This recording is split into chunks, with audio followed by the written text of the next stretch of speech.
Hey, so I just got a great question about how to reduce air bubbles that pop up when you're using the mold. And rather than being a responsible adult and going to bed on time, I'm going to answer it. Okay, but before we actually get into answering the question, I want to describe a sort of mindset that we need to have when we're using, like, the press, flat things and springs. Right? We're melting in a different way that plastic typically gets melted. Right? Normally you have like an injection mold. You've got like a heated chamber, and then you got like a bunch of plastic in here, and it gets injected into a mold in order to get your shape. And when they do this, if you don't know, they keep that pressure on. They need to keep pushing the plastic into the mold to keep that pressure up in order to get all the detail that the part wants, that you want for your part, and to let like the heat dissipate into the metal, right?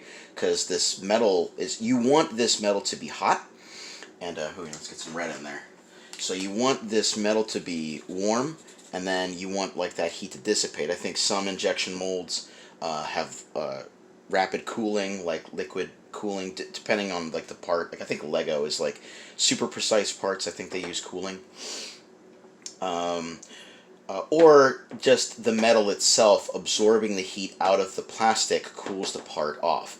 So there's two things that you need in order to get plastic to do what you want, in order to not warp. Because all plastics warp a little bit. I think that's true. But HDPE warps a lot, and even injection molding parts warp a little bit. Even PLA warps a little bit. But we want to not let it warp. We want to keep that pressure on. Now we're doing something different here. Here we're pressing two plates into each other and we're squishing the plastic. So we've got like a mold here, and this is why I stick with flat molds, as you'll see why in a second. We're kind of doing this a bit differently. We're throwing a lump of plastic in here, and we're raising the ambient temperature of the whole thing. I mean, it makes the whole process cheaper because we're just using a toaster oven. We don't need any specific heating elements. Also, I think HDPE itself works a little better with ambient temperatures. One of the reasons why I don't really like the panini press method is that I think once you take it off the panini press, it starts cooling. Now, HDPE does like to hold on to its heat for a long time, but it seems to be just enough heat to burn you, right? It doesn't keep enough heat in order to keep itself molten and workable. Once you remove it from the toaster oven and you start messing with it, it goes back to its glass point, where it starts stiffening up. I don't really like that. Hot enough to burn you, but not hot enough to work with. I don't really like that combo. I always called it the devil's chewing gum because it's sticky, but it'll burn you, and it's just annoying. So the press solves all of these problems. We are combining the temperature and the pressure at the same time. Also, I think one of the reasons why it works really well is the metal plates. So you've got like all this ambient heat. Well, metal is a good conductor of heat. So the metal plates heat up. So we're keeping the plastic nice and warm everywhere, but also we're applying it directly with the plates. So I think that's why this works so well. And once you like kind of get your hands on, it starts to sort of make a little bit more sense. But anyway, reducing air bubbles. So we're using crappy plastic. Actually, I can kind of simulate this. Like, we're just using like big lumps of plastic. There are a lot of voids. You probably saw in my other video, I just stacked like a bunch of random, like these. Stacked a bunch of random plastic. There's a lot of air in there. Why did that work? Well, first of all, it didn't. There probably are voids in there. But secondly, is what you want is just like with injection molding. You want really good flow. You want this plastic to be warm, and you want it to flow well in order to get into those details. We want the same thing here. You want good plastic flow. So you could take your mold and stack a whole bunch of flat pieces of plastic on top of it. So you've got your mold, and we've got like some flat pieces of plastic, exactly what you need, and then push it down into the mold. Now this is enough plastic to squish into that mold and get the part that we want. However, how long is this going to be heated? How, like, is all of it going to get molten enough? I mean, you could just kind of keep heating it like for a long time. Now, you never need to bring it above like the melting point. You know, keep it below HDPE's fume. You know, keep it below the temperature where you're going to get fumes. So you can keep it heated for like a long time and keep it relatively safe, but you're not getting a lot of movement, you know? Like, there's only so much you can squish it into the mold, and if there's an air pocket there, you know, we're not dealing with like super crazy pressure like an injection molder. That bubble is just going to stay there.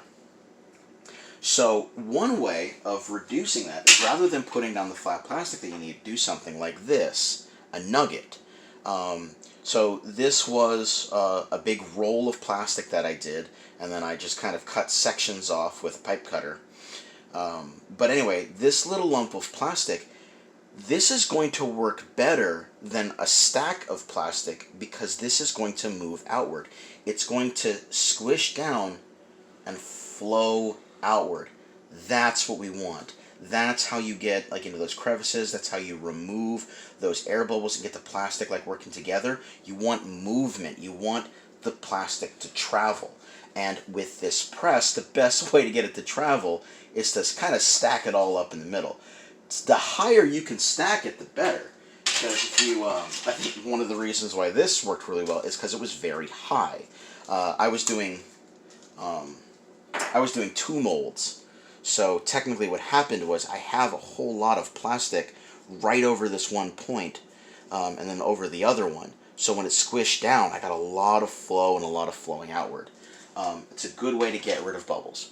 Another way is to also just work the plastic twice. This nugget is very dense. Now, a lot of my nuggets are not.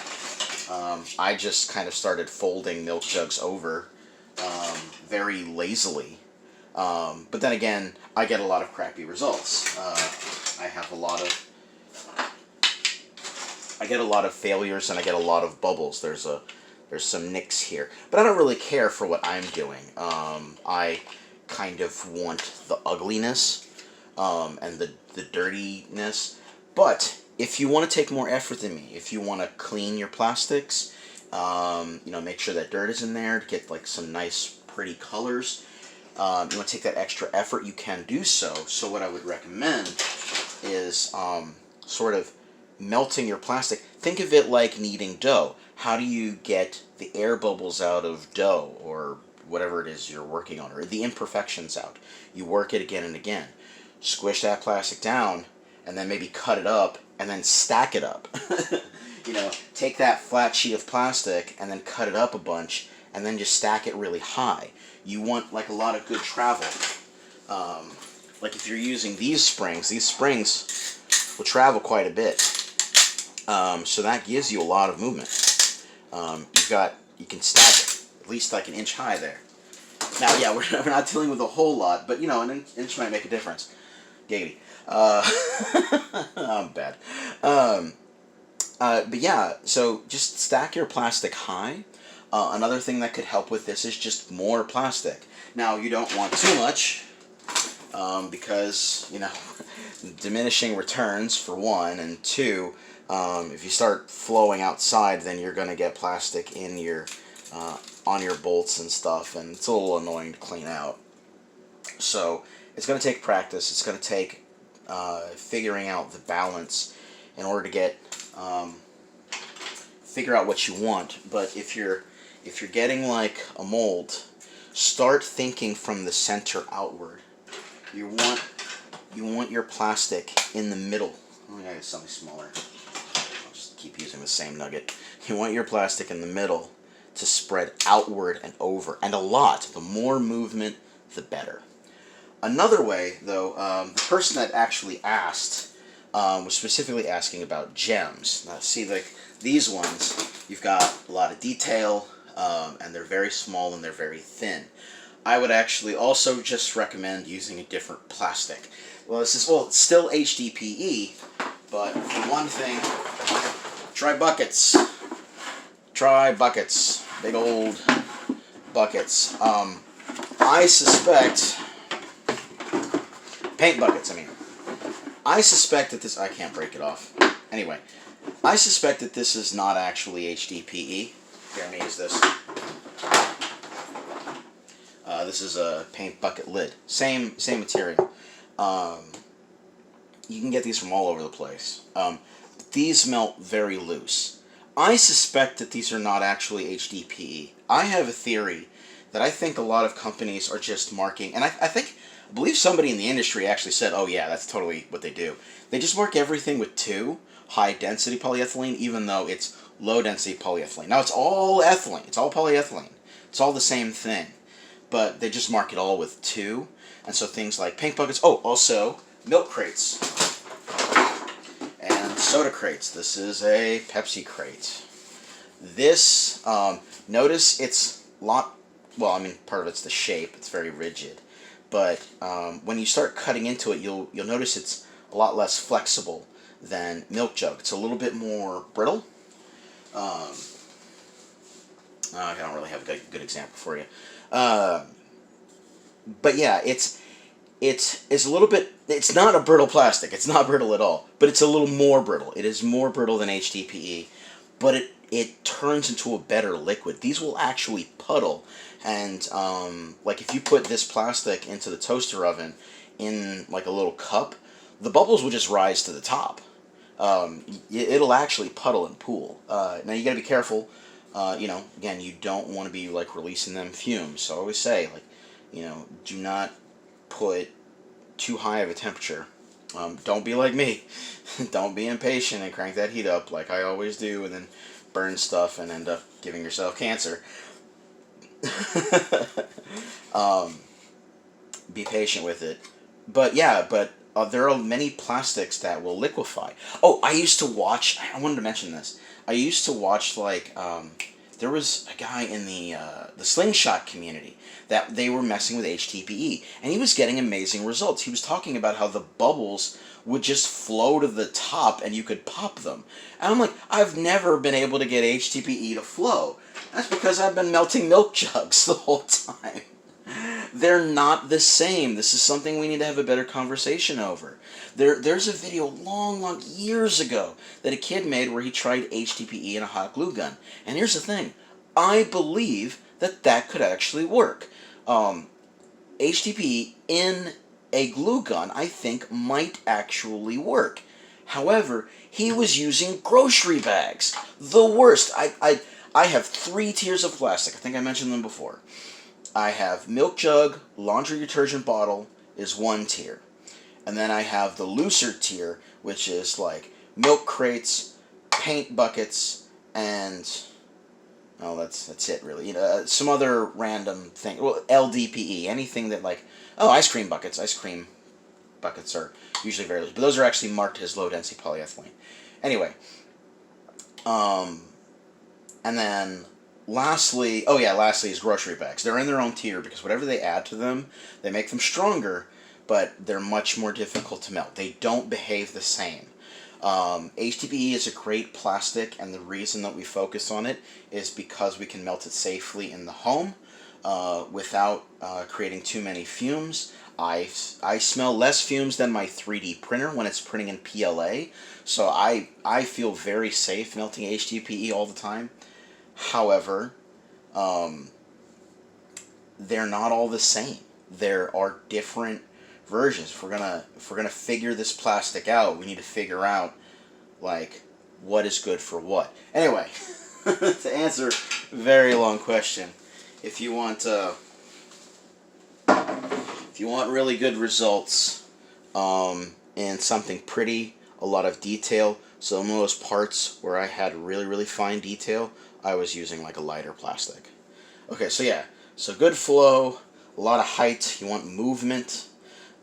Try some different plastics. Try a looser plastic. Don't try to make gems with grocery bags. It's just not worth the effort. I promise you. I mean, hey, try it. Try it, but it's a nightmare. I really just make sheets with grocery bags now, and even CNCing them doesn't really work very well. Was there anything else? No, I think that was it. And thank you for the question. I'm so glad somebody is actually trying this stuff. That oh man, that's just dream come true. So big old smiley face. You have yourself an awesome night, and recycling is a lie.